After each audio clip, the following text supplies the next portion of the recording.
శివయ్య తన వాహనమైనటువంటి నందీశ్వరుని అక్కడ కట్టాడు. కట్టి ఏం చేశాడు పార్వతీ పరమేశ్వరులు? ఈ మణికంఠ స్వామి మహిషిని ఏ విధంగా వేటాడుతున్నాడో చూసి ఆ స్వామి సంతోషపడ్డాయంట.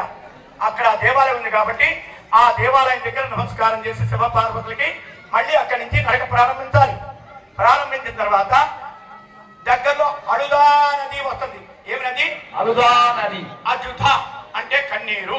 ఎవరండి కన్నీరు? మహిషి పశ్చాత్తాపం పొందిన తర్వాత కన్నీరు కాచిందంట. ఈ మహిషిని వేటాడినందుకు, సంహరించినందుకు, ఆ పాపం పోగొట్టుకోవడానికి మన మణికంఠ స్వామి, ఆ దేవతలు వీళ్ళందరూ కూడా అక్కడ స్నానం చేశారంట. మనం కూడా అక్కడ స్నానం చేయాలి. చేసి అక్కడ ఇంత ఛాయ్ తాగొచ్చు.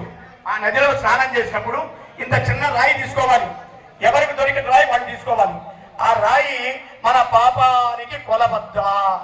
తల్లి గర్భంలో నుంచి వచ్చిన తర్వాత ఈ రోజు వరకు చేసిన పాపానికి కొలబద్ద. గురుస్వామి చెప్పారు కదా అని ఒక 5 కిలోల రాయి తీసుకుని నెత్తిమీద పెట్టుకోవద్దు. చిన్న రాయి తీసుకోండి. తీసుకుని ఆ అడుగాలో స్నానం చేసిన తర్వాత ఆ రాయి తీసుకోండి, నోరు తడుపుకోండి, ఇంత ఛాయ్ తాగండి, మళ్ళీ ఇరుముడి తలపై పెట్టించుకోండి. కన్యస్వాములు మీకై మీరు ఇరుముడిని ఎత్తుకోకూడదు, దించుకోకూడదు. సీనియర్ స్వామి ఎన్నిసార్లైనా దించాలి. అడుగాల దగ్గర కూడా ఆ జలంతో ఇట్ట ప్రోక్షణ చేయాలి ఇరుముడి మీద. అయిపోయింది, అడుగా స్నానం అయిపోయింది. గురుస్వామి మళ్ళీ ఇరుముడి పెట్టాడు తల మీద. అడుదా ఏట్రం మలయాళ భాషలో ఎక్కడం అంటే, ఎక్కడం అనేది ఏట్రం అంటారు. ఇట్లా ఉంటది కొండ, పైకి వెళ్ళాలి. కొండ ఎక్కాం, అడుదా కొండ.